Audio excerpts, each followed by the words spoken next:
the trade deadline this upcoming Tuesday, you knew I was making this video.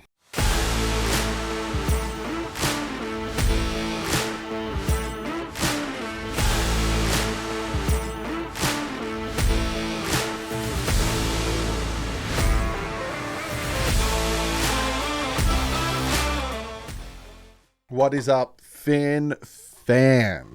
First and foremost, if you didn't check out yesterday's video, I had Brandon Perna on from That's Good Sports. He helped me make the picks.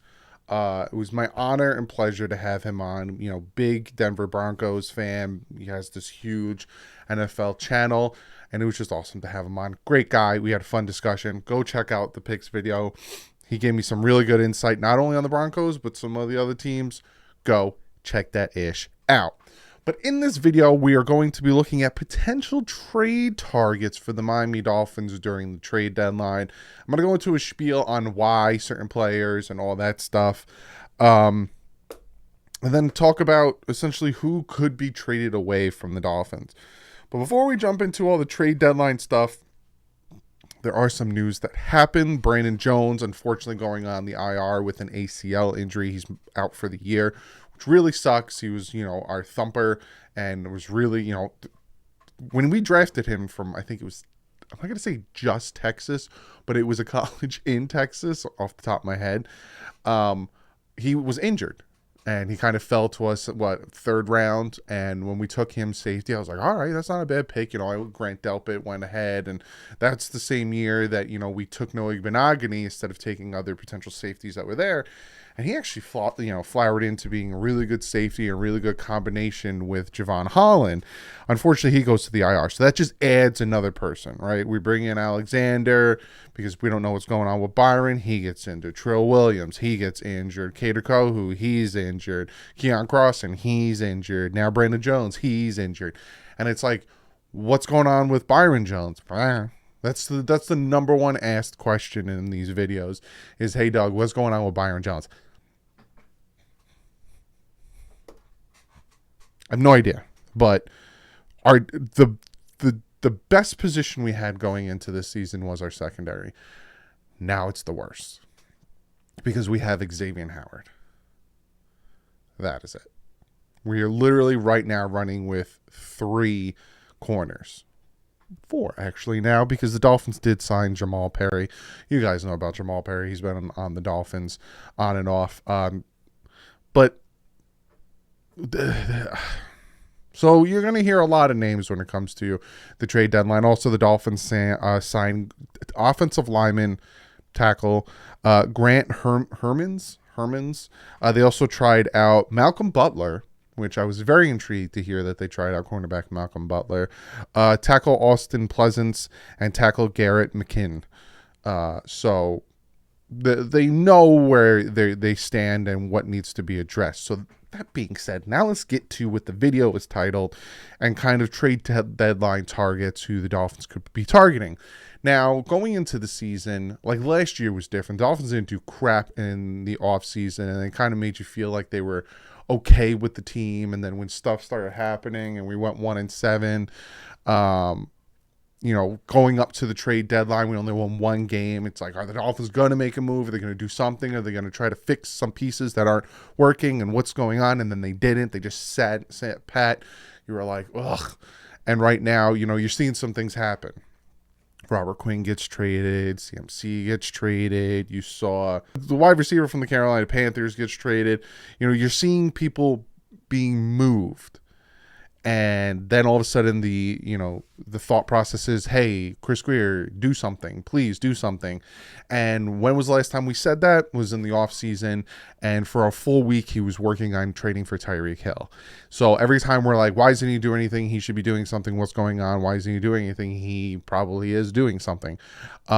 So I'm hoping he makes some moves. I'm hoping he pulls the trigger. This team right now is a win now. Going into the trade deadline, we are not a selling team. We are a buying team. We are 4-3, probably should be at minimum 5-2. I really think they should have beat the Vikings if they had any type of offense to move down the field. But but they're a team that's on the rise. You look at the stretch we have coming up with Detroit, with Chicago, with Cleveland, and then with Houston. Those are 4 extremely winnable games, especially with Chicago trading away Robert Quinn. I don't know why they did that. 4 extremely winnable games. We can go on that West Coast trip, potentially being 8-3. Like, are you kidding me right now?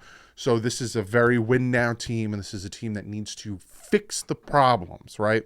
Offensive line is a problem. Now, I think that Brandon Shell, remembered his name, is doing fantastic. Well, I wouldn't say fantastic. He's doing good at right tackle, to the point where it's like, oh yeah, Austin Jackson potentially could be coming back. And then you have Liam Eichenberg, which I think he needs to be replaced. You know, he had a decent game against the Steelers, but he's still like on the swing blocking and stuff. I think that he should just be that, you know, 5th man that can come in and help when we need it.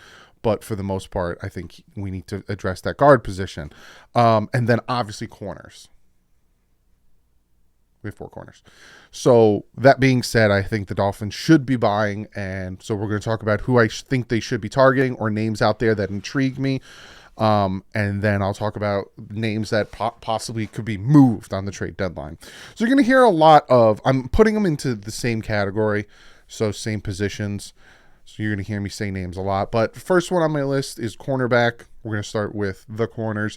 Cornerback Amani Awari, probably butchering his name, from Detroit. He's 26 years old. When he's targeted, he has a 74.1 passer rating. This is his last year in his contract. You're going to see a little bit of familiarity with that.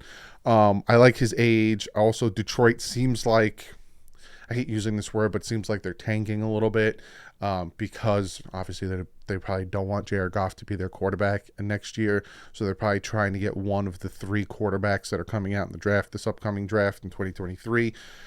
I like him. I like him has the potential to help this team out, right? Another corner that you're hearing is Quan Williams from Denver. Obviously, they're not going to be trading Patrick Surtain the second. For obvious reasons, he was a high draft pick, and you build around players like that. So they're not going to be trading him, but I'm hearing that Quan Williams from Denver is a possibility of being out there. Again, I've done so much research to find certain names, and I want to make sure that I let you guys know that this is the rumors out there. I don't have sources.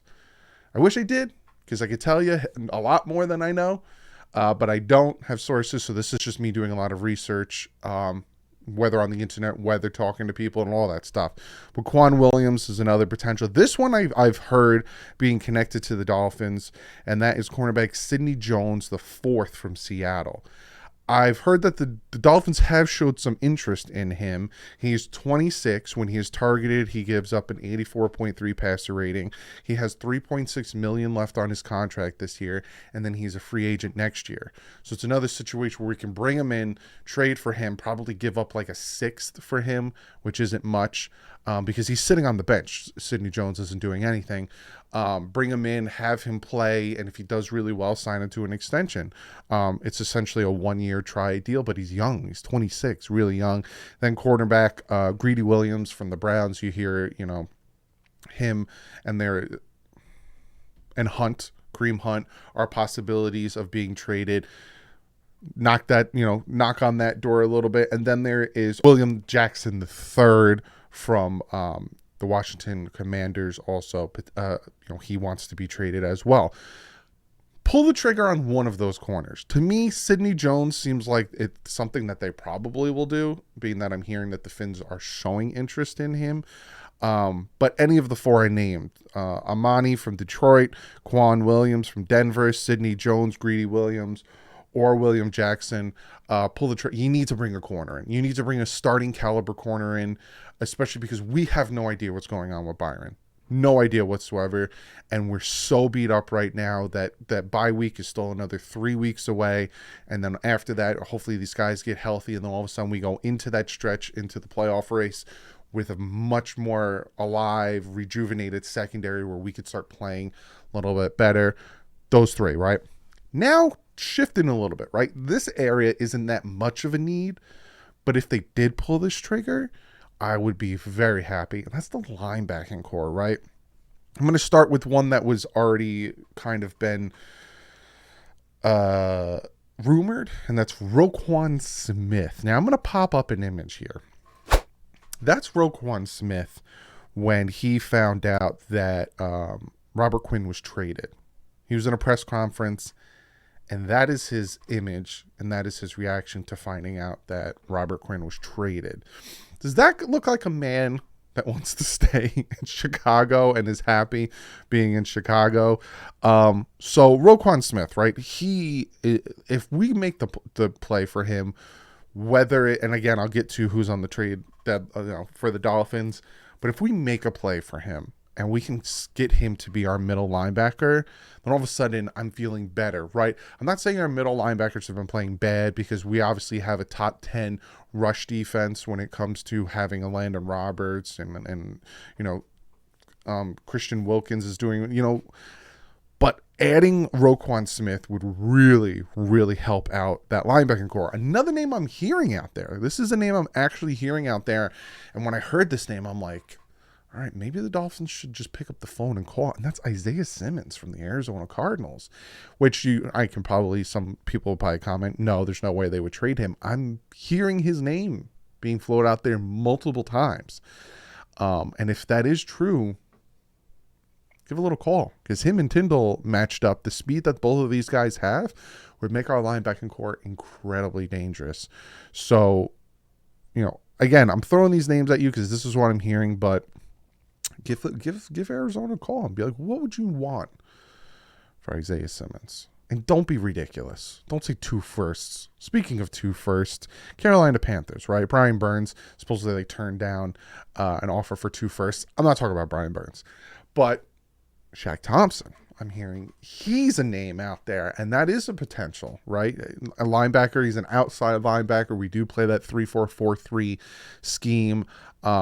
Andrew Van Ginkel came back. He's actually starting to do really well. If there's a possibility of playing him and then having Jalen Phillips put his hand in the dirt, because Jalen Phillips, I'm noticing, especially when I'm breaking down film, they drop him back into coverage a lot, right? You see his high snap count, but you don't realize how much they're dropping him into coverage.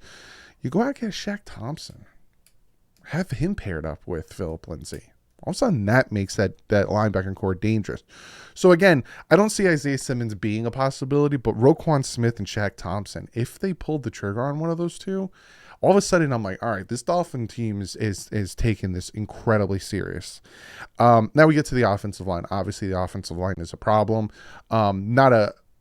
It was better against Minnesota, and it was kind of better against the Steelers. But, you have Taylor Martin, I think that's how you say his name, from Carolina. He's a right tackle. He's played right tackle. He hasn't really bounced around to different positions. His snaps are preferably at right tackle.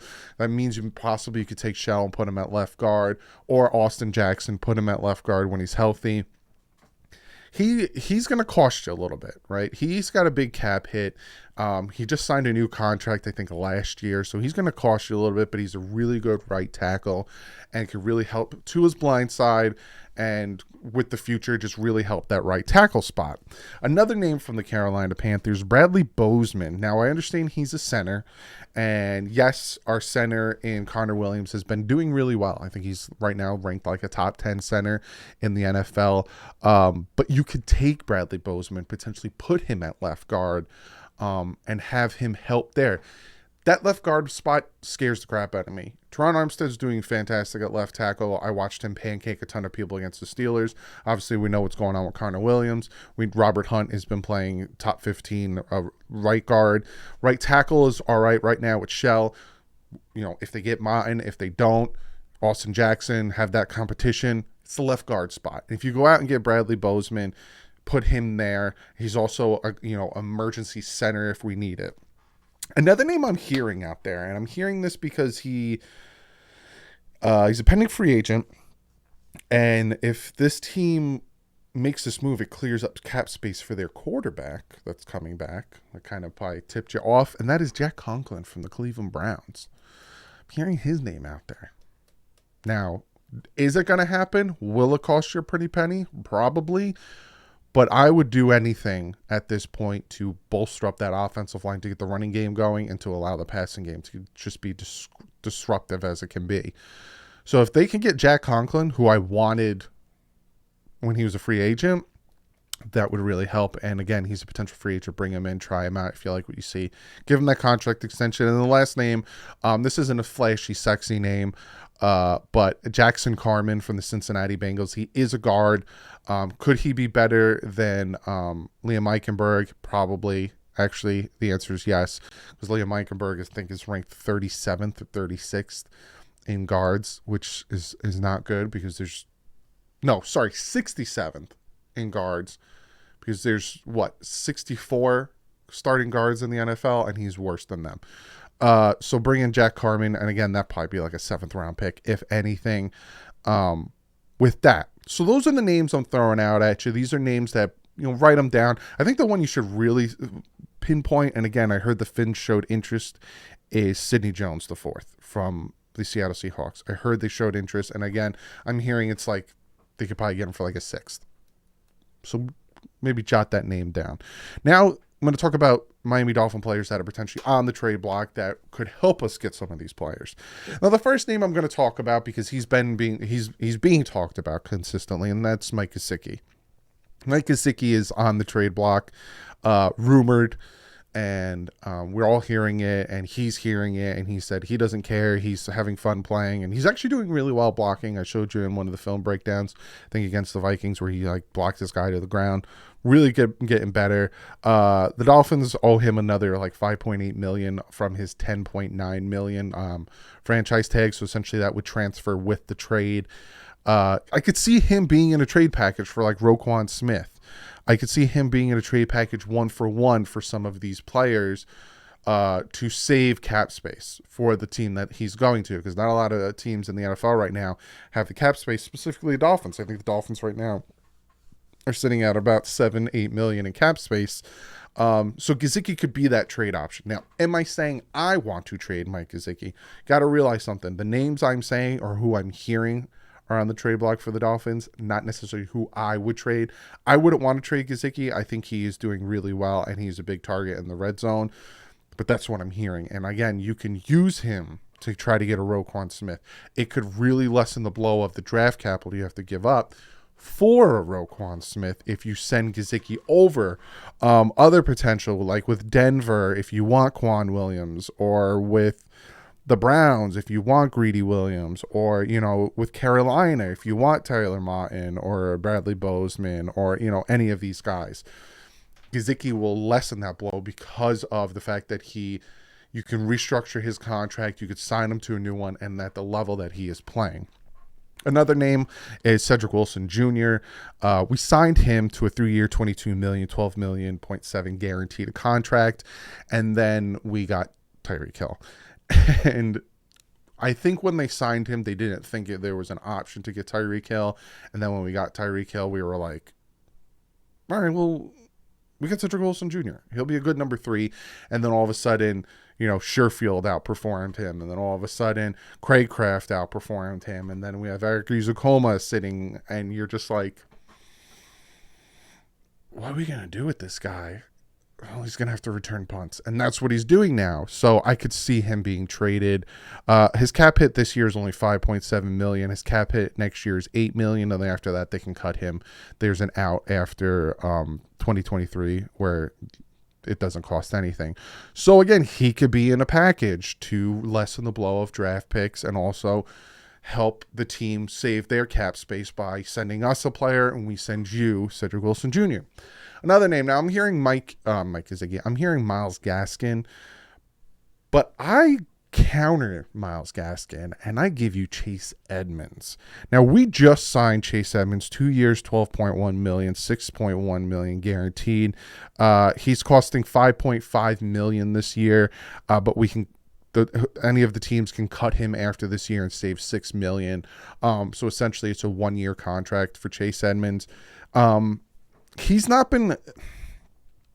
Raheem Mostert is showing us how well he's playing. It's making Chase Edmonds look bad, especially with the drops in critical conditions, right? Or situations, not conditions.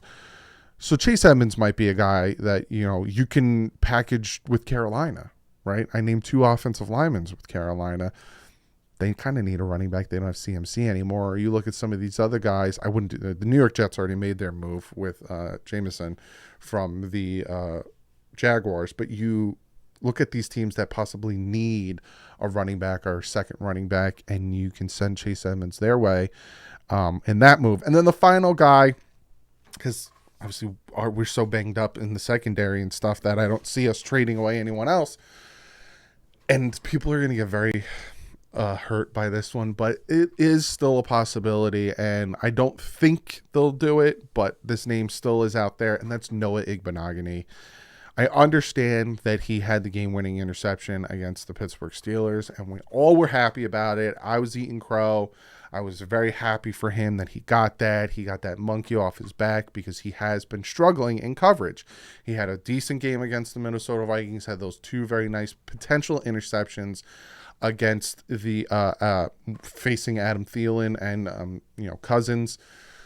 But is he a guy that you're going to build around? We've given him 3 years, and he really hasn't flashed. And there's still, when I watch film, there's still times where he's getting turned around, and he doesn't know where the receiver is, and he's playing too far off from one way or the other, leaving guys open.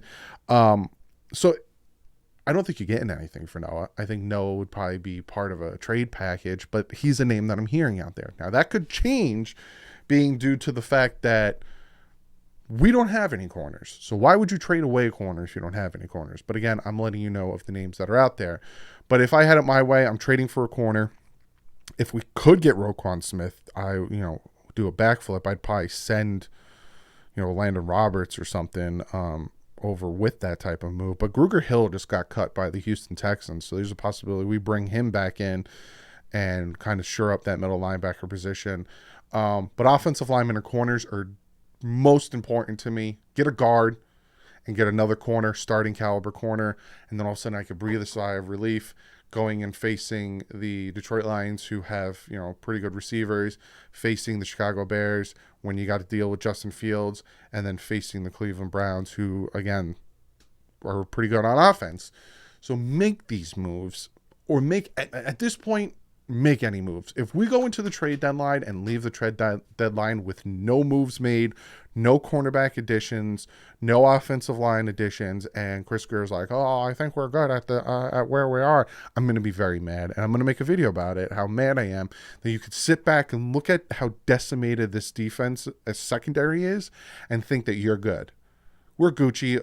Byron will come back eventually. I'm going to lose my mind. So they need to make a move, because this team is built to win now. When the contracts start to kick in next year, all of a sudden you're not going to be in a good situation to be winning. Need to make the moves now. But comment below. Let me know what you guys think. If I missed any that you would potentially want to trade for, comment below. I will see you guys tomorrow previewing the Dolphins taking on the Detroit Lions. And then I'll see you guys Saturday with a special video where I live react, well, not live, but where I react to the Tyreek Hill mic'd up. And then I'll see you guys on Sunday, 1 o'clock. Dolphins taking on the Detroit Lions. But other than that, like usual, stay classy. Heavens up.